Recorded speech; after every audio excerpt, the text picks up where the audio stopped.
बिस्मिल्लाहिर्रहमानिर्रहीम।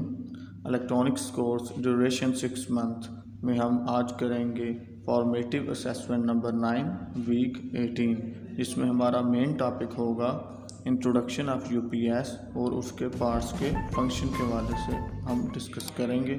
तो next practical video की जानिब चलते हैं।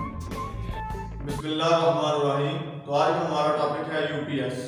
तो इसमें हम यूपीएस और उसके पार्ट्स के हवाले से डिस्कस करेंगे, उनके फंक्शन के और उनके पार्ट के इंट्रोडक्शन के बारे में बात करेंगे। तो बेसिकली यूपीएस जो है एक ऐसी डिवाइस होती है जो कि रुके बगैर पावर सप्लाई देती है, यानी कि यूपीएस अनइंटरप्टेड पावर सप्लाई होती है और इसे हम बैकअप डिवाइस के तौर पर इस्तेमाल करते हैं। और इसके चंद पार्ट्स होते हैं। फॉर एग्जाम्पल हमारे पास जो डायग्राम के जरिए मैंने लेबल किए हुए हैं, ट्रांसफार्मर होता है, एक बैटरी होगी, इसी तरह एक मॉड्यूल किट होगी और एक कंट्रोल किट होगी। तो इन तमाम चीज़ों का जो असेंबलिंग होगी उससे हमारा यूपीएस तैयार होता है। तो नेक्स्ट प्रैक्टिकल वीडियो में हम देखते हैं, डिटेल से इन तमाम पार्ट्स को डिस्कस करते हैं। बिस्मिल्लाहिर्रहमानिर्रहीम। तो आज का हमारा जो टॉपिक था वो यूपीएस के पार्ट्स वगैरह का इंट्रोडक्शन है। तो यूपीएस बेसिकली हमारा एक बैकअप डिवाइस के तौर पर इस्तेमाल होता है जब हमारी वापटा वगैरह नहीं होती, तो उसे हम बैकअप के तौर पर इस्तेमाल करते हैं। और यूपीएस के जो मेन पार्ट्स हैं उसमें हमारे पास एक कंट्रोल किट होती है, ठीक है जी, और उसके अलावा एक मॉड्यूल किट होती है जैसा कि आप देख सकते हैं। और तीसरे नंबर पर हमारे पास बैटरी होती है 12 वोल्ट की, अपने मुताबिक इस्तेमाल कर सकते हैं, या अगर 24 वोल्ट का सिस्टम हो तो 24 वोल्ट हम इसके बना लेते हैं बैटरीज को सीरीज़ में कनेक्ट करके। इसके अलावा चौथे नंबर पर जो मेन इसका एक पार्ट है वो ट्रांसफार्मर है, जिसके ज़रिए से हम दो तरह के काम ले सकते हैं। उसके प्राइमरी वाइंडिंग और सेकेंडरी वाइंडिंग को इस्तेमाल करते हुए उसमें हम स्टेप डाउन और स्टेप अप वोल्टेज के हवाले से उसे इस्तेमाल कर सकते हैं जी। जैसा कि आपको बताया कि कंट्रोल किट के हवाले से, तो बेसिकली यूपीएस में जो कंट्रोल किट है उसका काम मुख्तलिफ प्रोसेस को कंट्रोल करना होता है और इससे हम मुख्तलिफ किस्म के कनेक्शंस वगैरह आउट करते हैं। तो इसमें हमारे कनेक्शन के हवाले से अगर हम बात करें तो इसमें एक मेन आप लिखा हुआ देख सकते हैं, मेन कनेक्टर है कनेक्शन के लिए। तो इस पर हम अपनी मेन सप्लाई देते हैं जो हमारी वापटा से आ रही होती है। और इसी तरह यूपीएस आउट आप देख रहे होंगे कि लिखा हुआ है, और इधर हम यूपीएस से जो आउटपुट हमने लेनी होती है इधर कनेक्ट कर देते हैं। तीसरे नंबर पर आप एक और कनेक्टर जैक देख रहे होंगे जिसमें 3 कनेक्शन लगे हुए हैं जनाब। तो एक चार्जिंग का है जिधर CH लिखा हुआ है, और इसी तरह INV जिधर लिखा हुआ वो इन्वर्टर का, और N न्यूट्रल है। तो इधर हम चार्जिंग के लिए जो सप्लाई देते हैं ट्रांसफार्मर के वो कनेक्ट करते हैं चार्जिंग वाली लीड को, और इन्वर्टिंग लीड को जो मैक्सिमम वोल्टेज लीड होती है ट्रांसफार्मर की उसे इन्वर्टिंग के साथ कनेक्ट कर देते हैं। और न्यूट्रल के साथ हम ट्रांसफार्मर की जो सेकेंडरी वाइंडिंग होती है उसकी न्यूट्रल को अटैच कर देते हैं।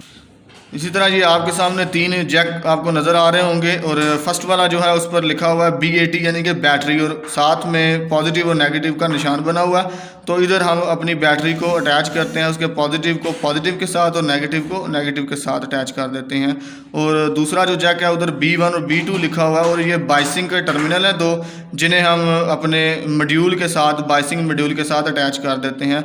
जैसा कि मॉड्यूल के अंदर भी तो इस मॉड्यूल किट का जो B1 है इसको मॉड्यूल किट के B1 के साथ हम लगा देंगे। ये आप देख सकते हैं, ये मॉड्यूल हमारे पास मौजूद है जिसकी हम बात कर रहे थे। तो उसके B1 के साथ जो कंट्रोल किट होगी उसके B1 को अटैच कर देंगे, और इसी तरह जो इसका B2 टर्मिनल होगा उसके साथ इस B2 टर्मिनल को लगा देंगे। तो नेक्स्ट जो टर्मिनल हमारा कंट्रोल किट पर है वो फ़ैन का है। तो फ़ैन को पॉजिटिव और नेगेटिव जो वायर देंगे वो इस जैक के थ्रू देंगे।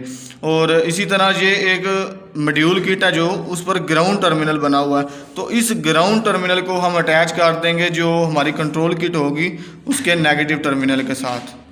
और ये जो जैक लगा हुआ है कंट्रोल किट पर, ये स्विच के लिए यूपीएस को ऑन ऑफ करने के लिए इस्तेमाल हो रहा है। और इसी तरह ये पिने आप देख रहे होंगे, ये मुख्तलिफ लेवल वगैरह मेन यूपीएस फुल और चार्जिंग और ट्रिपिंग लेवल को डिफ़ाइन करने के लिए इस्तेमाल होती हैं। ये इंडिकेशन के लिए हम यूपीएस के बाहर लगा सकते हैं। इसके अलावा जो हमारे पास ये मॉड्यूल किट है, बेसिकली ये मॉड्यूल किट 2 तरह से वर्क कर रही है, एक इन्वर्टिंग मोड और एक कन्वर्टिंग मोड में काम कर रही है। जैसे ही हमारी वापटा आउट हो जाएगी, ऑफ हो जाएगी, तो ये इन्वर्टिंग मोड में काम करते हुए हमें 220 सप्लाई प्रोवाइड करेगी, और ट्रांसफार्मर के थ्रू। और इसी तरह जैसे ही वापटा हमारी इनिंग होगी यानी कि ऑन होगी तो ये कन्वर्टिंग मोड में काम करते हुए बैटरी को चार्ज करवाएगी। और इस ट्रांसफार्मर में आप देख रहे हैं कि मुख्तलिफ इसकी टैपिंग वगैरह निकली हुई हैं जिन्हें हम अपनी ज़रूरत के मुताबिक इस्तेमाल कर सकते हैं। इसमें जो न्यूट्रल टैपिंग होगी वो बेसिकली वाइंडिंग के अंदर की जानब से होती हुई आएगी और उसे हम अपनी कंट्रोल किट की नेगेटिव के साथ अटैच कर देंगे। और उसी तरह जो उसके सबसे बाहर वाला टर्मिनल होगा वो मैक्सिमम वोल्टेज होंगे, उसे हम इन्वर्टिंग वाले ऑप्शन पर लगा देंगे। और इसी तरह अगर हमारी किट पर अगर मेंशन है 140 या 160 वोल्टेज तो इसी हिसाब से हम इधर से टैपिंग से 140 या 60 निकाल के उस किट के साथ अटैच कर देंगे। और ये ट्रांसफार्मर की जो दूसरी साइड है हमारी स्टेप डाउन वाली साइड है, इसमें जनाब हमारे पास 3 वायरें होती हैं। एक दरमियान वाली जो एज आ कॉमन टर्मिनल इस्तेमाल हो रहा होता है और दूसरी 2 होती हैं और अपनी ज़रूरत के मुताबिक हम इनसे कनेक्शन ले सकते हैं।